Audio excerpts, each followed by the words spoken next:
divorciei e manipulei ela. Tudo isso aconteceu comigo alguns anos atrás. Contei a um amigo a história do meu divórcio e ele me disse para compartilhar. Começou há alguns anos. Eu pensava que éramos felizes. Éramos o típico casal suburbano profissional. Financeiramente seguros, saudáveis, com 2 filhos, uma menina de 14 anos e um menino de 9 na época. Eu achava que tínhamos uma vida social saudável. Estávamos passando por um dos períodos difíceis típicos de um casal casado.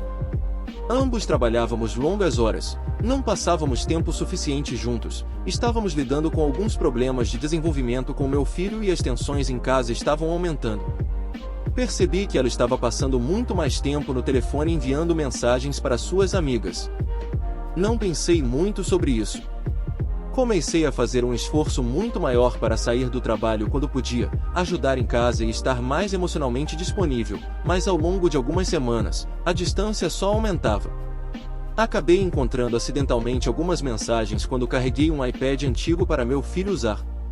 O Messenger do Facebook dela ainda estava conectado, e havia muitas mensagens altamente questionáveis com um cara da cidade dela, a quem chamarei de Jimbob Coteiro ou JBC.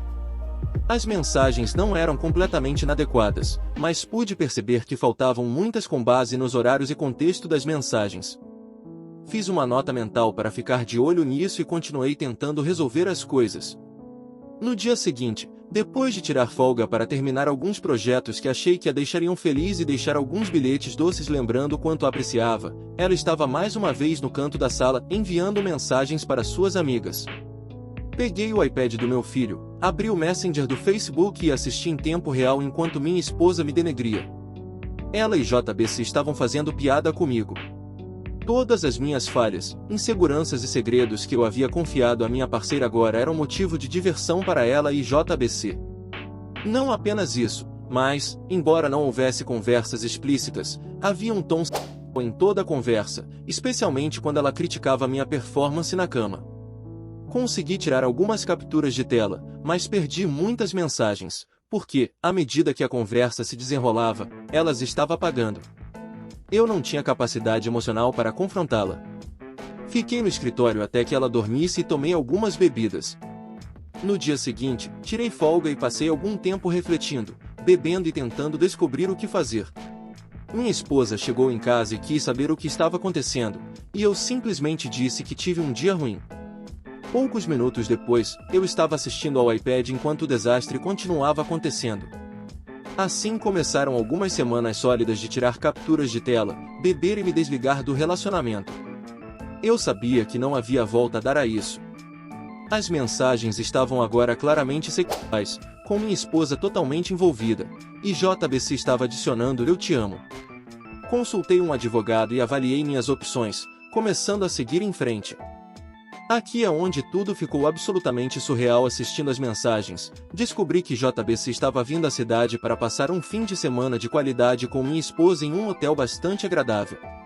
Eu estava perdendo muitas informações, eles devem ter tido uma conversa por telefone sobre isso em algum momento, mas consegui inferir o suficiente para saber quando e onde. No dia seguinte, minha esposa estava me bajulando e querendo fazer um fim de semana de spa com as amigas para relaxar e, quando voltasse, realmente poderíamos nos concentrar em nosso casamento. Eu fui com a ideia o tempo todo. Era a melhor ideia que ela já teve, e eu faria qualquer coisa para colocar as coisas nos trilhos. Falei com o advogado e o fiz elaborar um forte acordo de separação, estipulando que ela se mudaria, teria visitas nos fins de semana, sem pensão alimentícia no período até o divórcio ser finalizado. Então, passei pelas 2 semanas mais angustiantes da minha vida. Depois de tudo isso, a maior parte dos meus sentimentos por ela havia desaparecido, e eu estava apenas fervendo de raiva como nunca havia sentido antes. O dia D chegou. Tirei o dia de folga do trabalho. Retirei metade do dinheiro de todas as contas conjuntas que tínhamos, deixando a outra metade para ela. Já havia redirecionado meu salário para um novo banco. Encerrei nossa conta de mercado monetário e obtive um cheque de caixa para metade dela e depositei minha metade na minha nova conta. Passei na Office Max e imprimi cerca de 75 páginas de capturas de tela do Messenger do Facebook e fiquei matando tempo, porque não queria estar em casa. Ela me manda uma mensagem de que está partindo e que me ama. Eu digo a ela para se divertir. Chego ao hotel por volta das 8h30 e ligo para o celular da minha esposa do saguão. Vai direto para a caixa postal. Eles provavelmente já estão nisso, seja o que for. Vou até a recepção e peço para ser conectado ao quarto de JBC. O telefone toca 3 vezes e ele atende. JBC, alô? Eu, JBC, você pode mandar minha esposa descer para o saguão, por favor?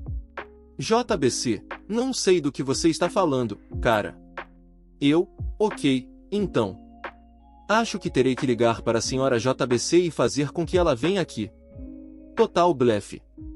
Eu sabia que ele era casado e sabia o primeiro nome dela, mas isso era tudo. JBC, ininteligível, barulho, pânico. Você tem 5 minutos. Clique. Menos de 2 minutos depois, minha esposa sai do elevador parecendo um pouco perturbada. Eu a faço sentar no canto do saguão. Ela começa a falar bobagens, dizendo que não é o que parece, etc. Eu não estou aqui para discutir. As coisas que estão escritas neste monte de papéis são o que está acontecendo. A única maneira de eu não dar uma cópia disso para a filha, seus pais e enviar por e-mail para todos que conhecemos é se você sair imediatamente. A esposa tinha muito orgulho. A filha estava passando por uma fase de adolescente rebelde, e saber provavelmente teria prejudicado permanentemente o relacionamento delas.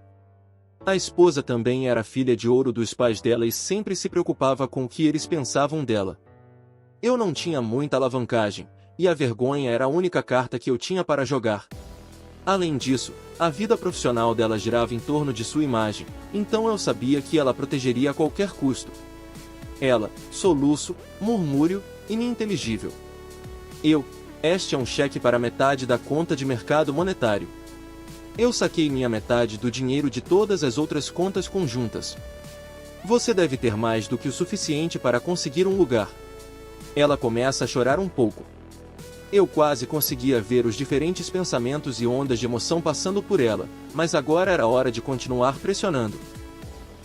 Aqui está um acordo de separação que acho mais do que justo, considerando o que está acontecendo. Vou precisar que você o examine, assine e deixe em casa quando pegar suas coisas. Quer olhar essas capturas de tela? Ela, não. Ok. Vá se divertir com o JBC.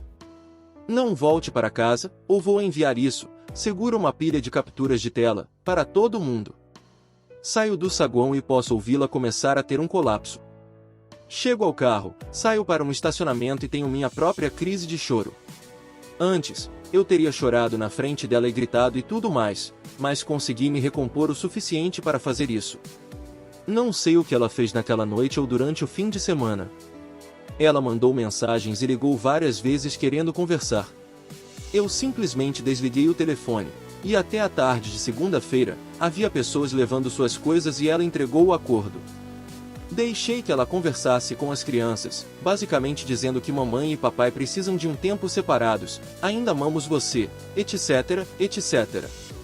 Conversa padrão de divórcio. Depois de uma semana, ela quer conversar de verdade pela primeira vez. Eu a escuto porque já me recuperei e tenho uma ideia do que quero, mas devo ouvi-la. Ela está muito arrependida. Ela quer outra chance.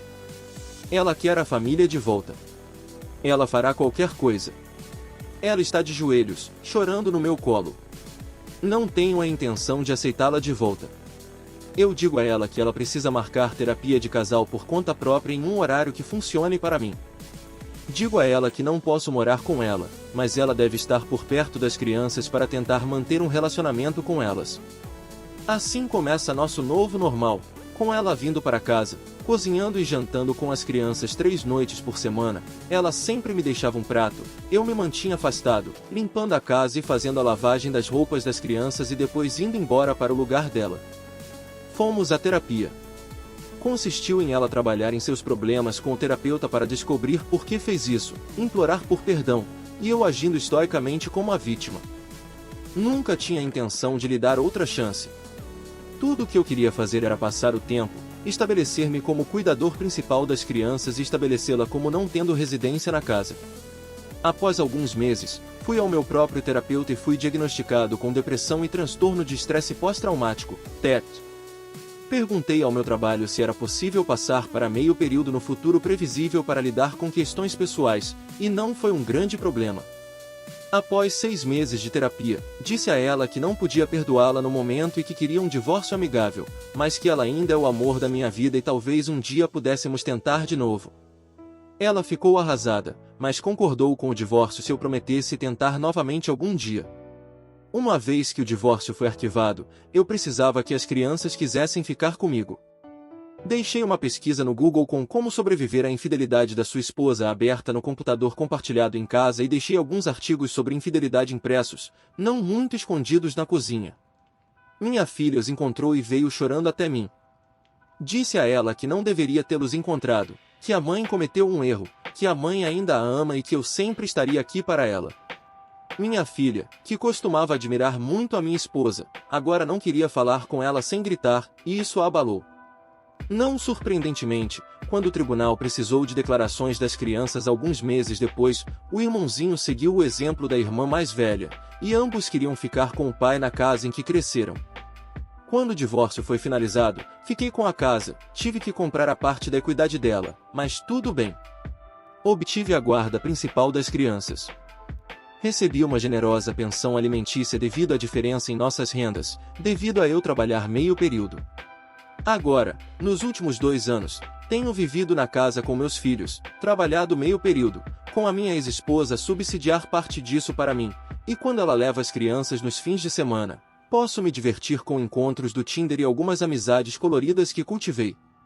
Aos olhos dos meus filhos, sou o padroeiro da paternidade por escolher o caminho do bem e estar sempre presente. Aos olhos da minha ex, sou aquele que escapou e por quem ela sempre sentirá falta, e tenho o bônus de tê-la por perto para sexo sempre que quiser, pendurando a cenoura de talvez voltarmos juntos. Mas isso nunca vai acontecer.